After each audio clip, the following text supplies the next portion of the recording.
initial, we have CH that we can read as ch, ch. Here you can read ch, verb to eat. This compound initial S and H we can read as sh, sh. That's why if we have this final U, we can read as shu. Gana action, ni ushaka kwega indimi. Gana action, ushaka kuba umusirimu. Gana action. Hello everyone, 大家好. We are at Action College. Welcome. We are going to study Chinese today. Last time we saw about introduction about Chinese, how Chinese is in its nature. But today we have different topics that we are going to talk about that can help you to adapt yourself when you meet Chinese people, when you work with them in your business, or when you are together with them. So let's get started.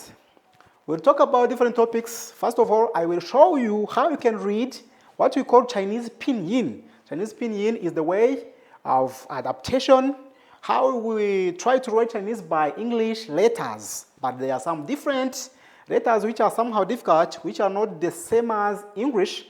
That can make Chinese to be Chinese. For example, there are some letters here we will see, like this Z, we don't read as Z, we read as Z, Z. So, on second point, we will see greetings, some greetings and manners, how you can greet a person, how you can just thank a person, how you can say goodbye in Chinese. On third point, we will see how you can say you, how you can say this person, or how you can say he, she, and it, and how you can use some essential nouns like student, like teacher, like doctor, or some people in your family like your mother or your father. So on fourth point, we will use some affirmative, negative, and how you can ask a question in Chinese, sentence structure in Chinese. So on fifth, we will see some self-presentation, how you can present yourself, how you can ask, reply to somebody who asks you, for example, your name, how you can present yourself to him. On last point, we will say some daily expressions or useful phrases for real life that you can use.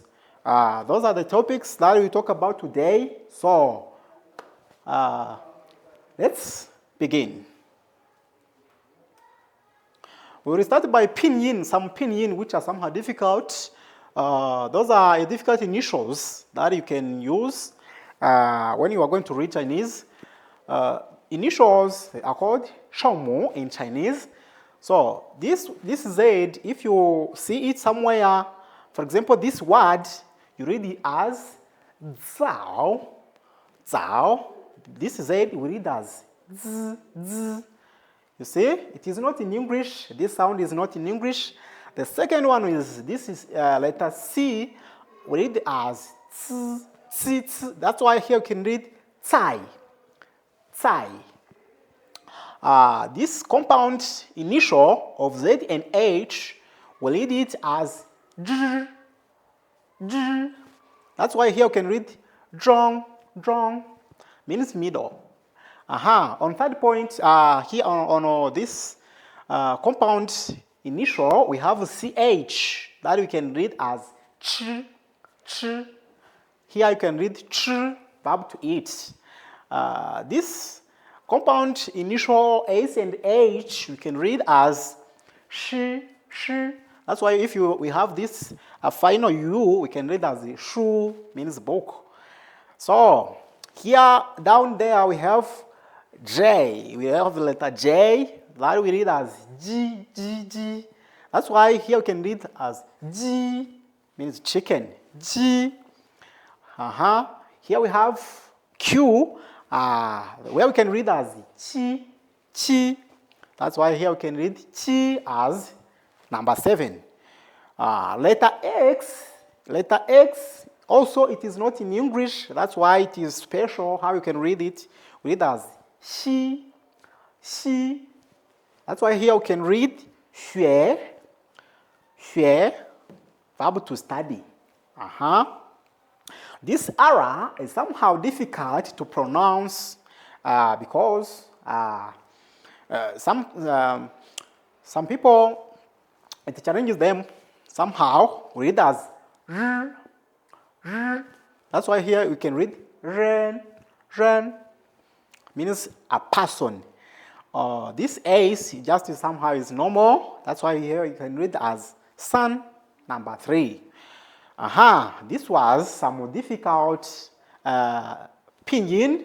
So that's why when we are going to continue, if you see them somewhere, you will know how to read some of them. There you can read zao, cai, zhong, chi, shu, ji, qi, xue, ren, san. Those are some more difficult initials in Chinese pinyin that you can use, that you can know, and you adapt yourself in reading pinyin. Let's continue with some more basic greetings in Chinese. Some basic greetings in Chinese. Here you can use those greetings at any time when you meet a person. Some of them we saw them last time. It's like a revision. How you can greet saying ni hao means hello. The meaning is here. I think you see. So you can greet. This is like a dialogue. This is like a dialogue. Ni hao ma means how are you? You can reply saying 我很好. So after saying 我很好, you can ask a person 你呢? It means that and you. After saying 我很好, you can say 你呢 means and you. Then a person can say that to connect a conversation 我也很好. 我也很好 it means me. It means that I am also very well. Let's continue with the time greetings. The greetings that you can use at a certain time, which you cannot use at any time you want to use them. For example, if you want to greet a person in the morning, you say 早上好. 早上好. As we saw how we read this Z as Z. That's why there we can read 早上好. Means good morning. So here, afternoon, you can say 下午好. 下午好. As we saw this X, we read as she. That's why here we can read 下午好. It means good afternoon. At evening, we greet a person saying 晚上好. 晚上好 means good evening. So, if you want to thank a person when somebody has done something good to you, or after just a conversation with a person, you can thank him saying 谢谢. 谢谢 means thank you or thanks. This is pinyin, this is hanzi. How you can thank a person. After a person telling you 谢谢, you can say 不用谢. 不用谢, it means that you are welcome. Or no, not at all. Here you can say goodbye by using this Chinese 再见. 再见 means goodbye in Chinese. 再见. Let's continue our lesson on personal pronouns. Personal pronouns that you can use if you want to say I, you, he, she, it, like that. For first personal pronoun in singular, we have here 我. Because of this tone which is there, that's why we read as 我.